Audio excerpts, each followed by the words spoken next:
Hi, everybody. Welcome back to Shared Faith. I'm your Bible reading buddy, Carol.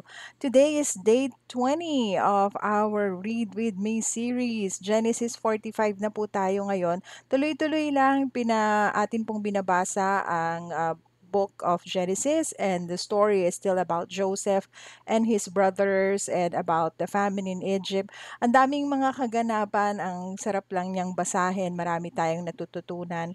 So, bago natin ituloy ang ating pagbabasa, let's do a quick prayer. Let's pray.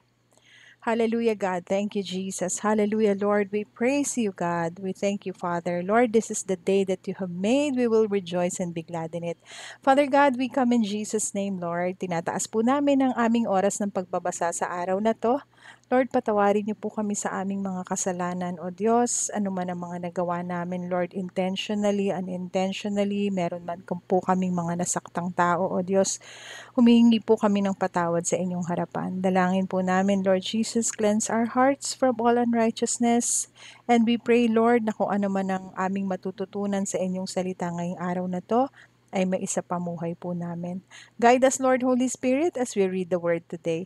We entrust this time to you, God. We come against any distraction, Panginoon, sa aming pagbabasa. In Jesus' name we pray. Amen, amen, and amen. Okay, so let's dive in. Genesis chapter 45. Then Joseph could not restrain himself before all those who stood by him, and he cried out, "Make everyone go out from me." So no one stood with him while Joseph made himself known to his brothers. And he wept aloud, and the Egyptians and the house of Pharaoh heard it. Then Joseph said to his brothers, "I am Joseph. Does my father still live?" But his brothers could not answer him, for they were dismayed in his presence. And Joseph said to his brothers, "Please come near to me." So they came near. Then he said, "I am Joseph, your brother, whom you sold into Egypt. But now, do not therefore be grieved or angry with yourselves because you sold me here. For God sent me before you to preserve life. For these 2 years the famine has been in the land, and there are still 5 years in which there will be neither plowing nor harvesting. And God sent me before you to preserve a posterity for you in the earth, and to save your lives by a great deliverance. So now it was not you who sent me here, but God. And he has made me a father to Pharaoh, and lord of all his house, and a ruler throughout all the land of Egypt. Hurry, and go up to my father, and say to him, 'Thus says your son, Joseph, God has made me lord of all Egypt. Come down to me, do not tarry. You shall dwell in the land of Goshen, and you shall be near to me, you and your children's children, your flocks and your herds, and all that you have. There I will provide for you, lest you and your household and all that you have come to poverty, for there are still 5 years of famine. And behold, your eyes and the eyes of my brother Benjamin see that it is my mouth that speaks to you. So you shall tell my father of all my glory in Egypt, and of all that you have seen, and you shall hurry and bring my father down here." Then he fell on his brother Benjamin's neck and wept, and Benjamin wept on his neck.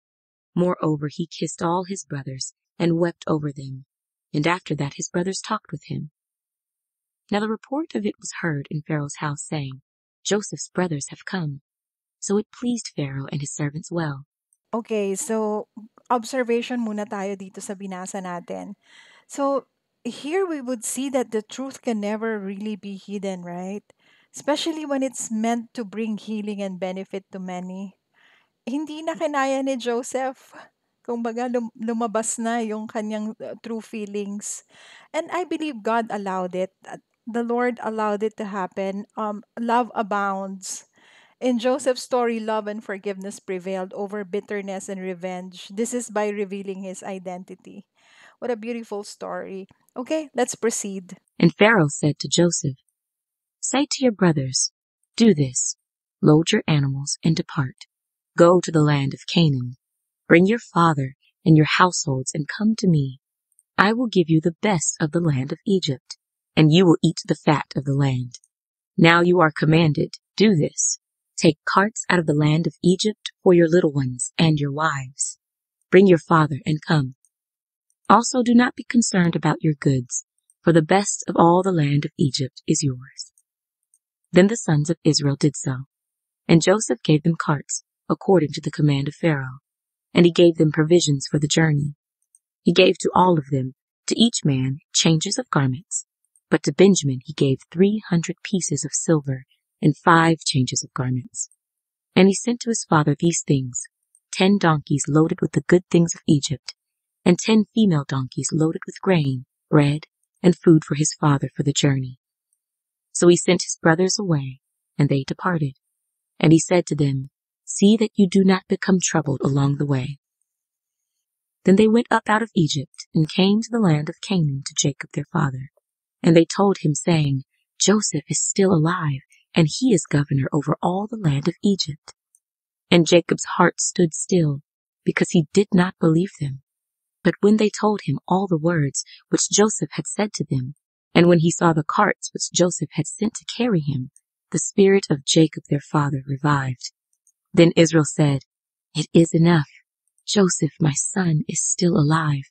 I will go and see him before I die. Okay, we're done reading Genesis chapter 45. So, next observation natin is the favor of Pharaoh to Joseph's family.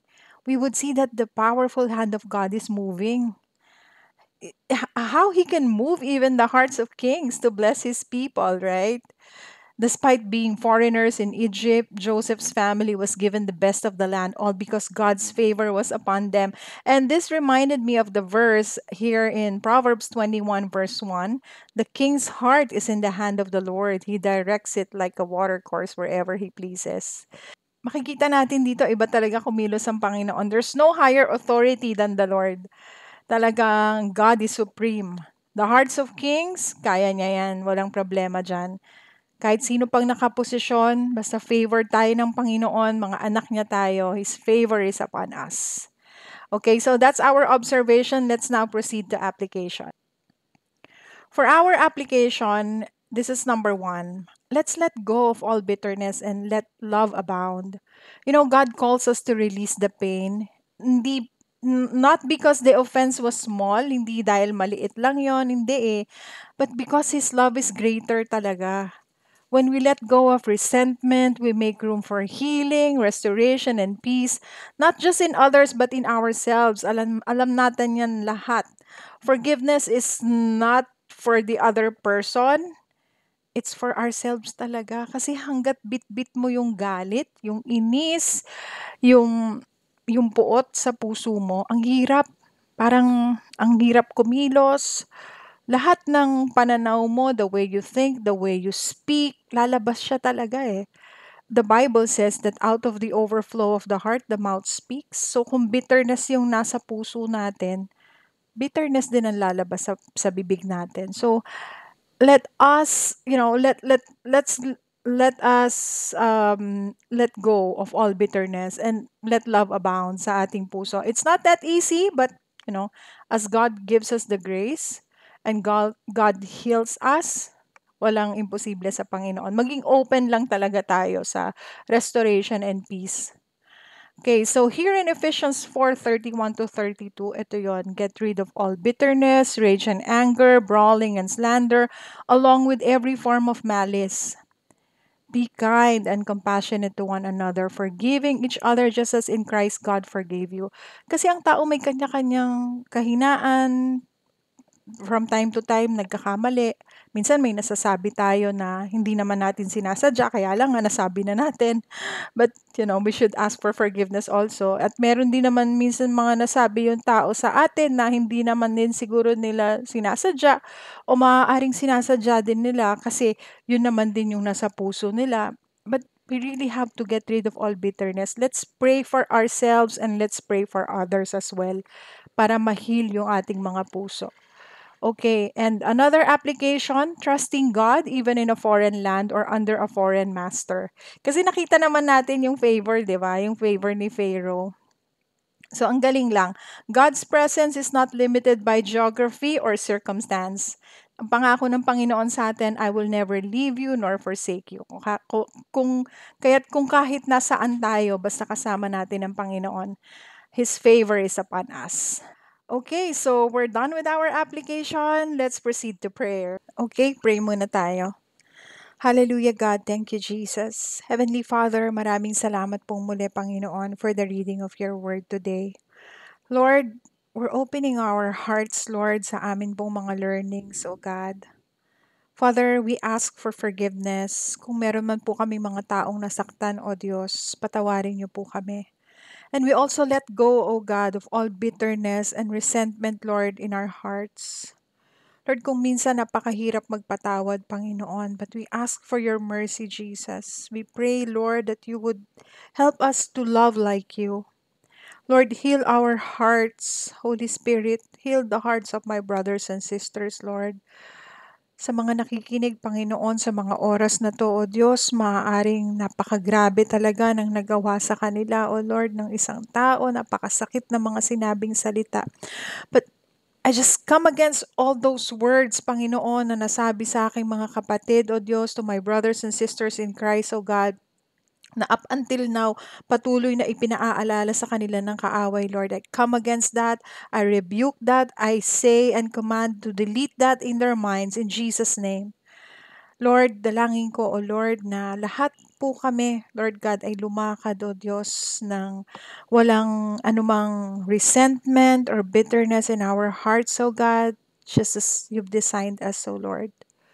Praying, O God, for those people na nasaktan din namin, Panginoon, patawarin niyo po kami, O Lord, at we also pray for healing sa kanila.